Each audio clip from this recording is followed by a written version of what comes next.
There's a lot of friendly faces here that you already knew that.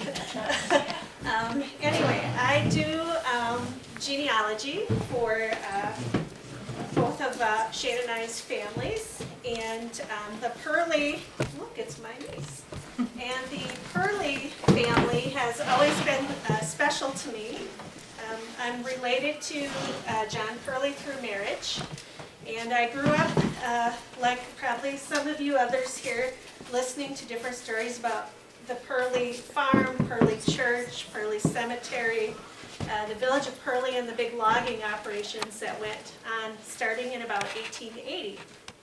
So if any of you here today have any information or stories or anything you want to add about the Perley family as we go along, please just feel free to jump in there and go ahead and say it. I probably can learn quite a bit from all of you too.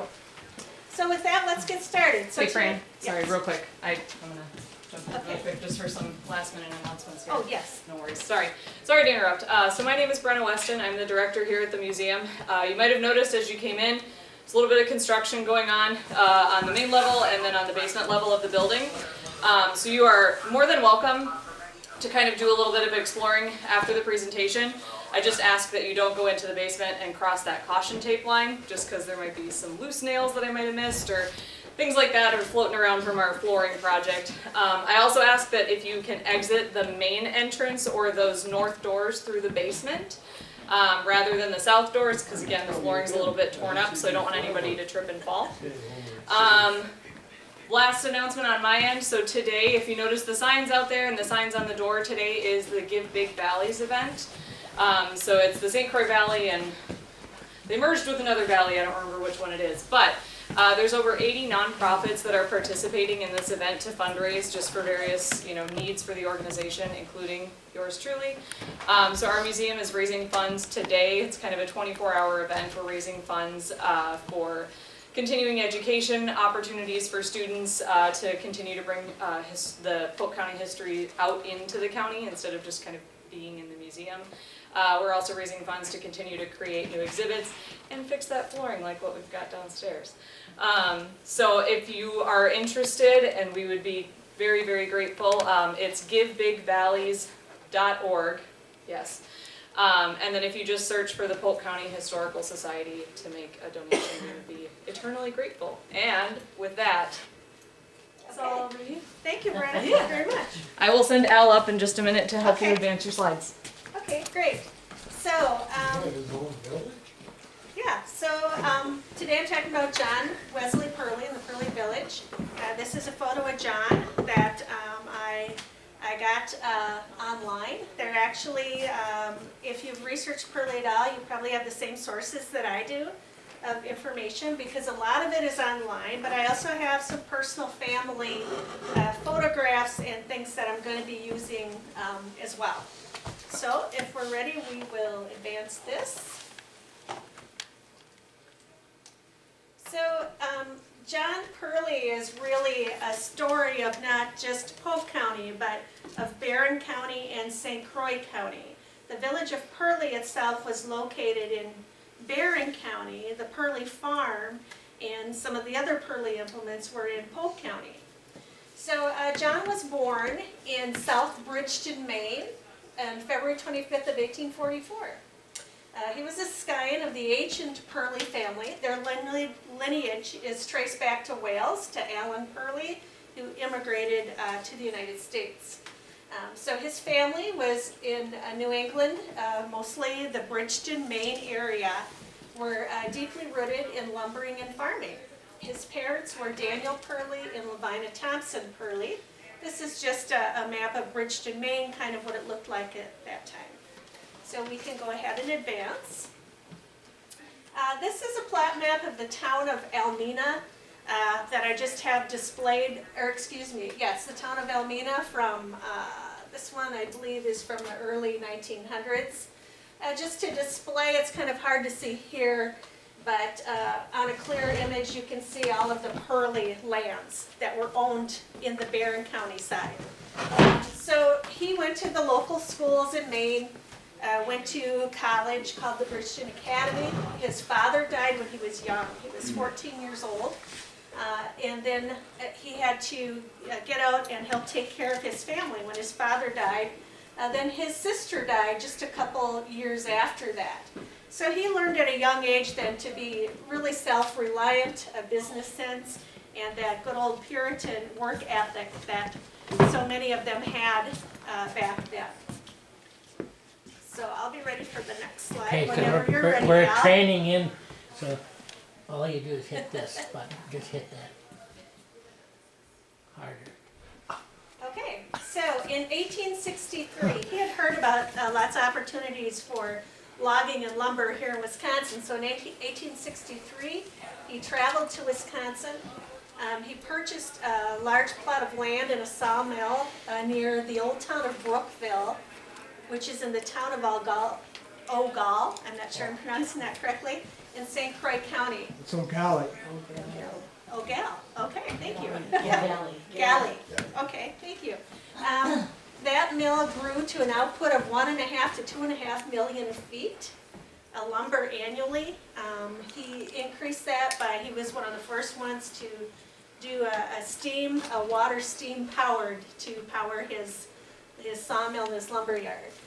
Eventually he owned over 11,000 acres in northwest Wisconsin, in Polk County, Barron County, and St. Croix County. As he began to settle his operations further north in Polk County and Barron County, he sold a lot of the farmland he had near Hammond to settlers. So we can Ready? go on. Now we're going to start getting to some of the good stuff. So, does anybody recognize this? So this was known as the Harry Hyde place for years.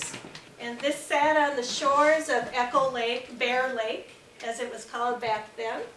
So Harry Hyde, his father, Henry, and mother, Frederica, ran the Perley General Store. So this is an old picture of the Perley General Store with the Hyde house that he built just adjacent to that. Before that, he also owned a hardware store back in River Falls in 1872. In 77 to 79, he operated his lumber business in the Clear Lake area in Polk County as well. In 1880, he officially founded and filed the Articles of Incorporation for the Andrews and Perley Lumber Company. And that was his partner, Mr. Andrews. That was the big company when he really got big. It focused on lumber production. He had 8 to 10 million feet of lumber a year from trees harvested in Barron and Polk counties mainly. So this is the old Perley General Store. We can advance this. This may look familiar to some of you too. This is the old Perley School. Actually, Shane's brother and his family lived in that old schoolhouse. My mother was the teacher. Your mother was a teacher? Awesome. What was her name? Elmena Swanson, but she married Fred Olson. And Fred Olson. That's where my parents met. Oh, okay. Well, Fred Olson was a name that my dad used a lot. That was my dad. That was your dad. Okay. So this is the old Perley Schoolhouse. The people who live there now, John and Maureen Fritzky, were kind enough to let me come over and take some photos. So the village was founded in 1880, was on the Omaha Railroad line.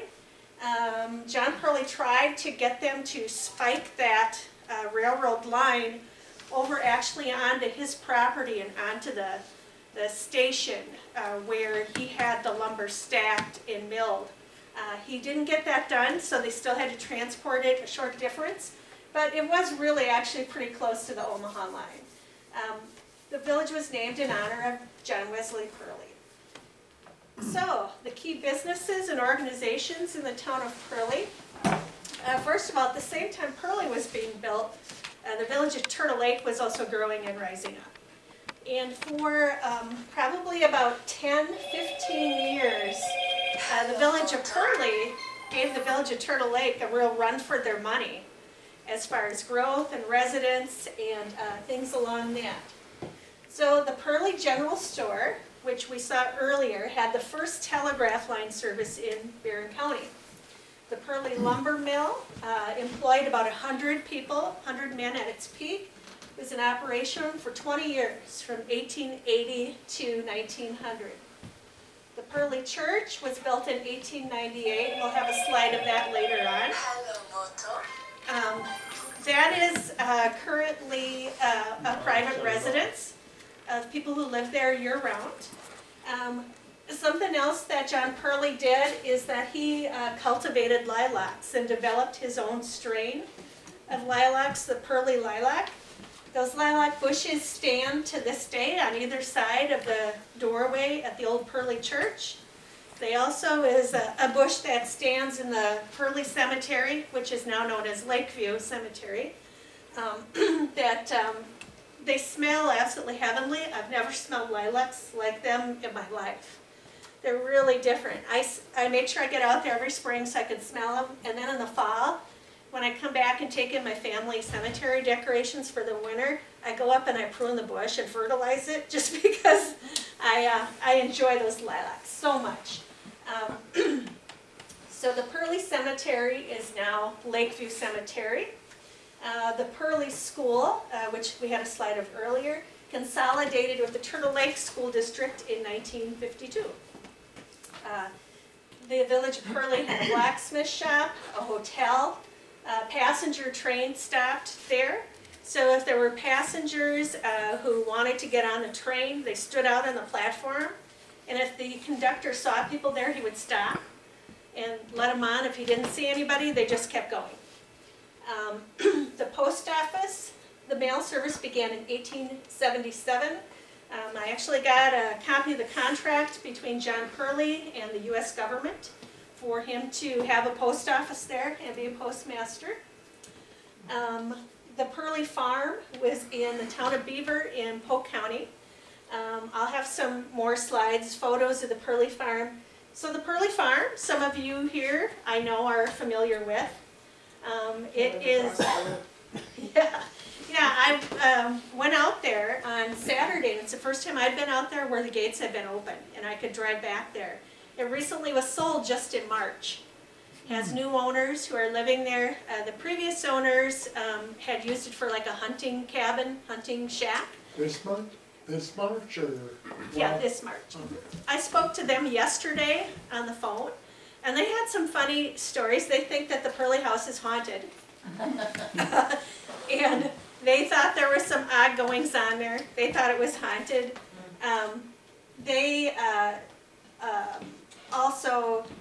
When they did things with the Perley house and the farm and the barns and everything when they bought it, it was highly restricted by the county, I understand, on what they could do because there were original footings and structures and basement things that they could not destroy, that they couldn't tear out. There is a lot that's been torn out, but those things they could not tear out or destroy, and the house still sits on those things. Yeah, that place is remodeled. There's actually two homes in there and a couple of big horse barns. If Yeah. everybody knows what a workhorse barn looks like, they're, 2-3 times the size of a cow barn. Yeah, And they were in there when I was a kid.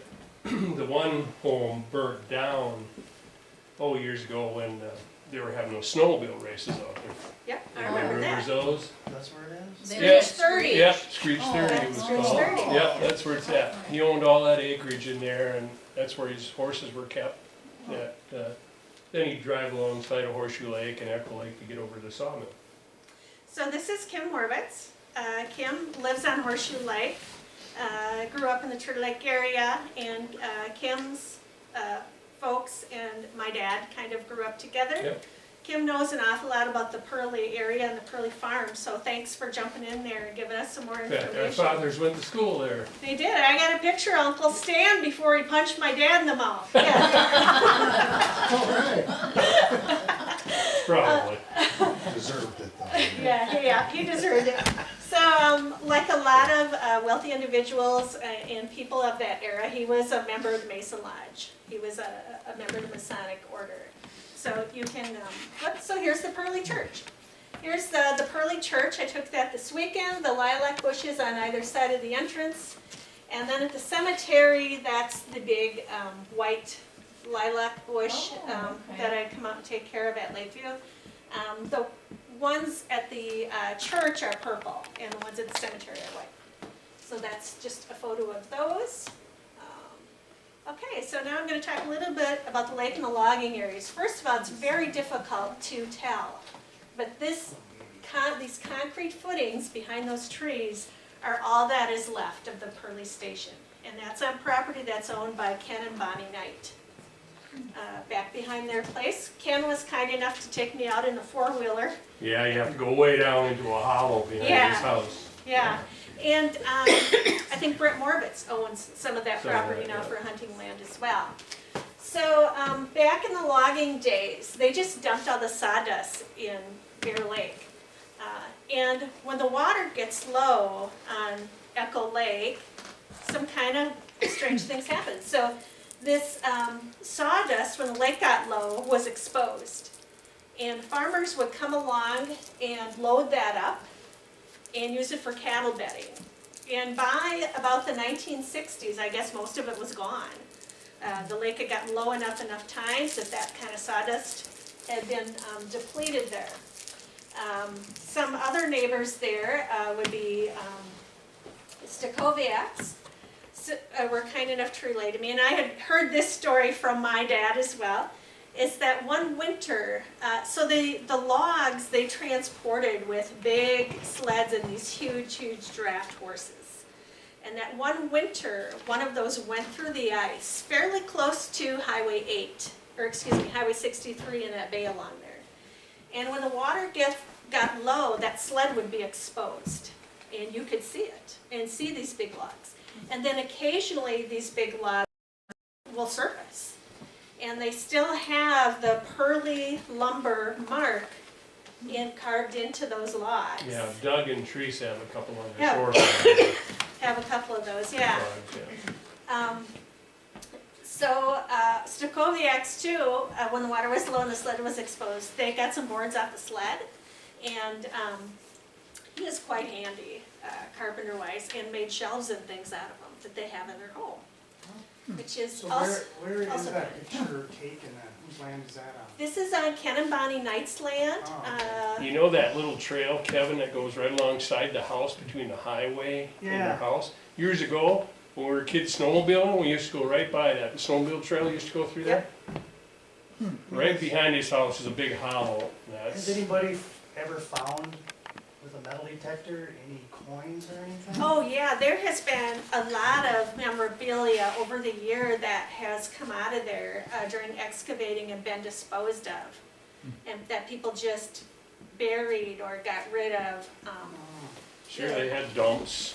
Yeah, Well, I mean, I remember when Mr. Leroy Kingsbury told us his Perley story, yeah, he said, you could probably, with a metal detector, maybe find some, if you could find where the station was, because they had a boardwalk and a lot of money fell underneath the boardwalk. oh. Well, Sure, but you that's- find all the steel and junk from those days too. Everything was metal, so you'd really be digging a lot. Taking a lot out It was of a it. childhood dream I had. Yeah. There we go. Valuable. That's a good thing. You have more time now, go look. Yeah, there you Yeah, go. there You're we go. retired. Ken and Bonnie will let you. This is a plat map of the town of Beaver from, I believe, 1887. This shows too the vast tracts of land that was owned by Perley at that time. Is that Almena now? No, hon, this is the town of Beaver Oh, in Polk County. So this is really interesting to me. So in 1881, Wisconsin Act 51 in state statute authorized Perley to build a canal between Horseshoe Lake and Echo Lake in order to improve the logs going through. So kind of a personal connection I have to that is my dad and his family, which would be Joe Tasker. Cliff Tasker was my dad. is that in the 1980s, the people who own that property, the Nesson family, Nesson Lakeshore, that developed all of that, my dad was subpoenaed to go to court and testify in a legal proceeding that Nessons were having with someone else about that channel, because my dad had, and his family, had owned all of that property at one time. To testify about that canal, because there was a landowner on the north end of Horseshoe Lake that wanted to develop a bunch of lots. And as part of developing those lots, he wanted to mess around with that channel to adjust the lake levels, to maybe get a little more property. Hanson? Oh, I wasn't gonna say that. But yep, Yeah, I remember. yep, to maybe get a little more property or something. He must be dead to mention his name, huh? Yeah. So that was interesting. He also in 1888 founded the Bank of St. Croix Falls. He was president of that bank here in Polk County. That bank was the one of very, very few, and I believe the only one in Polk County, that survived the 1893 economic panic. That bank survived the run on it at that time. In 1888, he was a delegate to the Wisconsin Republican Convention. He was also known to tell his employees how they should vote. He had been asked many times to run for office himself. He refused to do that, but he was politically active in that party, and he did, shall we say, encourage his employees and how they would vote. He even had an authorized polling place located in the village of Perley to facilitate his employees being able to go and vote, which was very civic-minded of him, being a good citizen to do that. He became interested in a gold mine out near, I believe it was Deerfoot Lodge, Montana, in 1890. So he invested in that, and he made trips back and forth out to Montana to protect his investment out there as well. So, but by 1907, really the lumber industry in that area had really been exhausted. There was no more logging. They had cut and cleared about as much as they could and taken care of it. So in 1907 then, his corporation was dissolved by the state of Wisconsin for failing to file reports. Well, he died a couple years before then, and they just let it go. And so the corporation then was officially dissolved. So this is from my personal photo collection. This is a photo of John Perley's son, John Edwards, Johnny. He is this gentleman in the middle, that good-looking guy with his arms folded like that. I also do have a photo of just Johnny that I believe was like his senior photo, you would think of back then. So in 1870, John Perley married Maria Hasdorf Edwards. So if you would Google Jonathan Edwards, he was a Puritan theologian of his time. The Calvinist religious and theology movement. He was very instrumental in that. So she was descended from him, along with Vice President Aaron Burr is another descendant of Jonathan Edwards, and First Lady Edith Roosevelt is another descendant of Jonathan Edwards. So she came from a really historic New England family. She was quite wealthy herself, which we will talk about a little bit when we get to John's will coming up, which is very interesting. Diana? Yeah, I wish. So he had his one son. The only child he had was Johnny, John Edwards Perley. He had suffered from heart disease and was kind of sickly his whole life. He was susceptible to different kind of immune-related things. He eventually it was bronchitis that he died of. They had moved out, bought a home in Santa Rosa, California, to take Johnny out there for his health, hoping that it would improve his health. And then as his health was getting worse and worse, they took him to Arizona from California, and he actually died in Arizona. So after Johnny died, that was a big blow to his mom and dad. They were never the same after he died, especially his mother. So as John Perley went back and forth between Wisconsin and California and took care of business, Maria stayed in Santa Rosa where Johnny was buried. And she, I think maybe once or twice after his death, came back to Wisconsin. So she stayed out there and he went back and forth until his health declined and those trips became too much for him. So he continued to manage his Wisconsin businesses as long as his health still permitted him to do that. Okay, next slide. So this is his vault in Santa Rosa, California. So when he retired, he managed the Perley farm. He had a stroke and had some paralysis. He had attended a funeral, and in the funeral was Wickenburg. That's another Turtle Lake name.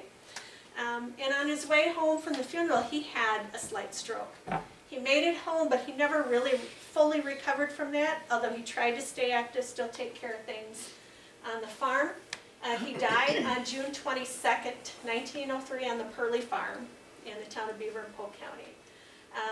His will, I'll be talking a little more about. He is buried in Santa Rosa, California. Well, for a while he was buried there. He was buried there, and then in the 1960s, some Perley family members, he had left, to backtrack a little bit here, he had left $5,000 in his will, which was a lot of money at that time, to build a mausoleum out of granite and lined with marble, which was pretty fancy for those days. In the 1960s, his family disinterred John, his wife Maria, and their son Johnny, and moved them to a non-disclosed location because they were concerned about this big fancy tomb being vandalized because there really was no family out in Santa Rosa, California to keep an eye on any of those things anymore. It's not, the cemetery doesn't know where they were moved to, but if I had to guess, I would say that they went back to Maine, which is where all of the other Perleys are. Upon his death, he was remembered for his generosity, business success, and community building. So, his will and estate. So this is the Perley farm today. You can see a little bit right here. Those are the original foundations, part of that.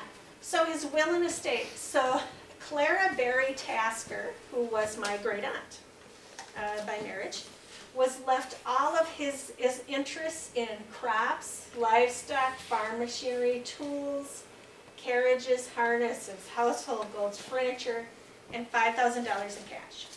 And Clara Howell, she was thought to be one of his household employees, left $2,000 in cash. And then the remainder of the estate, all of the lands and buildings and everything else, was then split equally between his two nieces, Clara and Fanny. So Clara was my great aunt, and her sister Fanny married an Ingalls of those Ingalls, of the Little House on the Prairie Ingalls. So a cousin, not a close relative, but married a cousin of Charles Ingalls.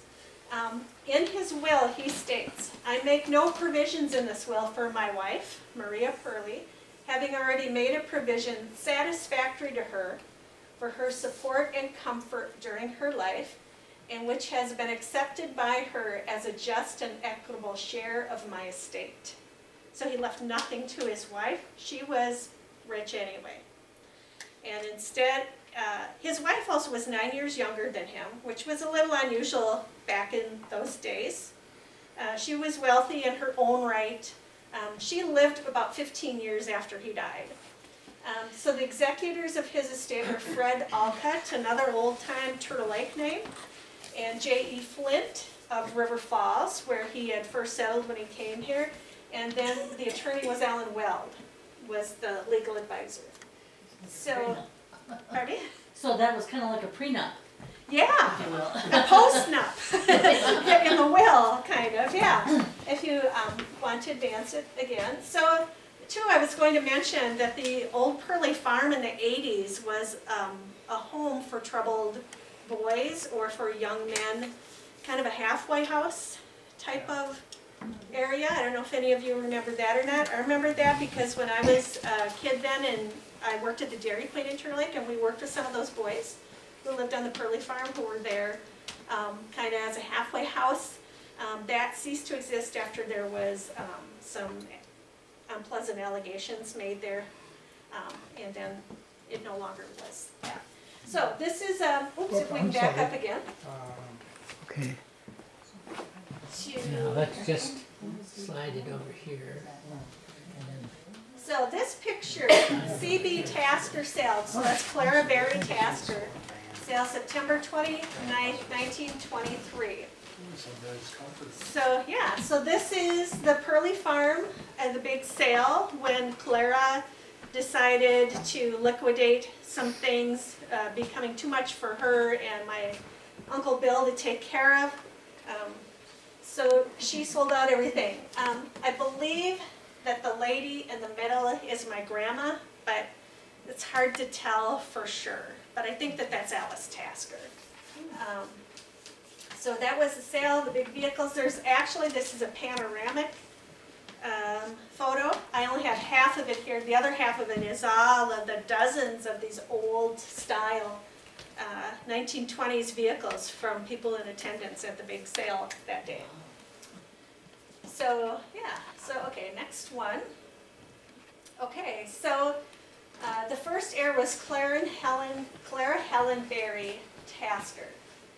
So this is William Tasker. He is my Grandpa Joe Tasker's brother, William Spalding Tasker. He was married to Clara Berry. She was born in June of 1861. She went to the common schools in high school. She attended a girls' boarding school in Boston. They were a wealthy family. And she was a special student at Wellesley College for 2 years, which also for women back in the 1890s was very uncommon that they were that well educated. But she came from a wealthy family. In 1893, she moved to St. Croix Falls and to be her uncle John Perley's private secretary. So she worked for her uncle John Perley just all her young adulthood and even after she was married. And then she moved out to the Perley farm as well, for just because she liked the farm and animals, being outside.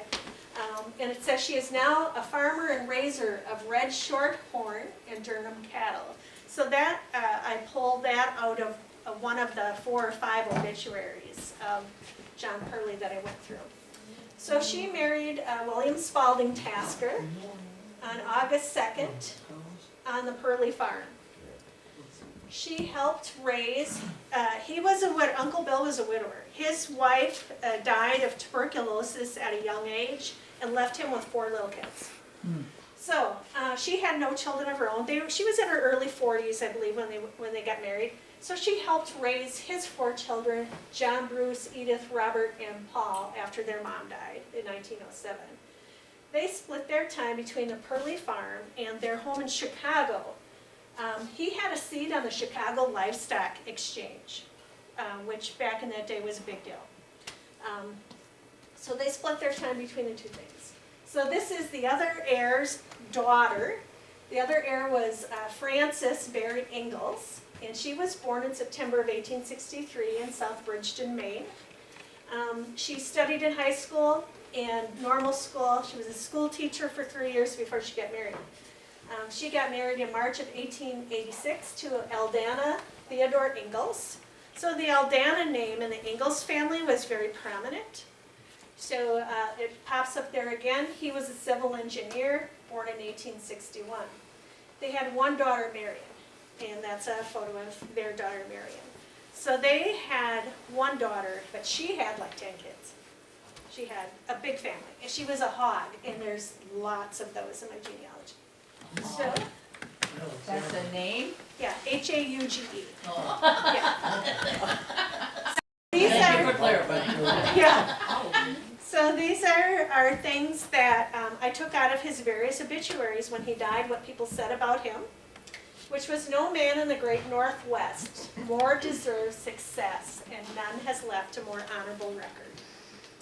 He was large-hearted, generous, kind, considerate, a noble citizen, endeared to his family. And then his charities were large and ostentatious. He maintained a free hospital bed without disclosing that his name, gave liberally to other hospitals, assisted several young men to education and business. He was large-hearted, generous, kind, considerate man, a noble citizen, endeared to his family. So, I kind of repeated that, didn't I? This came from, Clara wrote that, his niece. Clara wrote that section about him. So these are the sources of information of where I got all my information from, my research credits. And then I got one more slide left just to thank people who kind of helped me out. Fritzky's, Ken and Bonnie Knights, Jacobiacs from letting me go on their property and take some photos. Custom Drywall, that's the corporate name of who owned the Perley farm for many years and used that for their hunting shack. Glenn and Nancy Anderson. I was hoping Glenn and Nancy would be here today. Glenn is William Tasker's great-grandson, but they didn't make it. So they helped me out with some information. The Turtle Lake Museum, also a photo, and then everybody else who has talked to me about the Perley family over the years and the Perley farm. So does anybody here have any Perley stories they'd like to share today? I know, Kim, you know a lot about them. Do you have some other? Yeah, as you mentioned, Echo Lake was originally called Bear Lake. And on the west side of Bear Lake, where there are a bunch of cabins, the natives had a campground there, or their homes. And actually, Perley employed a lot of the Chippewa natives there at the sawmill. So you can certainly drive back. There's all lake homes, cabins back on the west side, but that was where their homes were, their bark homes. So my grandpa, Joe Tasker, bought some property from his brother, William Tasker, who was married to Clara, the heir. And he also had like arrowheads and things on the property that he would find. A lot of things were dug out of there over the years. From there, yeah.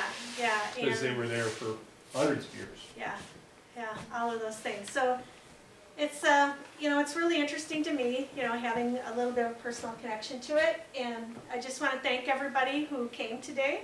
I'd never done anything like this before, so I didn't know if I was afraid that no one would show up, or if I was afraid people would show up. Because I didn't want to embarrass myself, but thank you. Do you know, Thank you. what year was the last service at the Perley Church? No, I looked for I that do remember the bells. I think they went off at 9 or 10 a.m. So we could hear them from the cabin. across the lake, yeah, Yeah, on Upper Turtle Lake. They, I know that bell is in the Turtle Lake Museum. yeah. Um, My mom and dad rang the bell. They did. Yeah.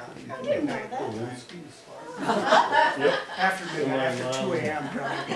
Spent a few I nights didn't know overnight that. in that. So a lot of the pioneers and people who were in the Perley Village are buried in the Perley Cemetery and Lakeview Cemetery. Harry Hyde and his families are buried there.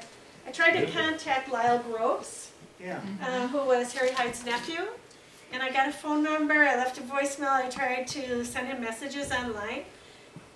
I never heard anything back. From what I understand, Lyle doesn't want anything to do with anybody in Turtle Lake much. That he doesn't, Yeah. he never comes to class reunions or keeps in contact Yeah, he with. wasn't treated well. Oh, I think he lives in Eau Claire or Chippewa Falls. yeah, someplace. yep, that's where I found him, Yeah. was He in was a that, nurse. yeah, Yeah.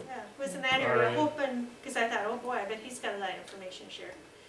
But Yeah, I he didn't, grew up there, the yeah, Harry Hyde house, yeah.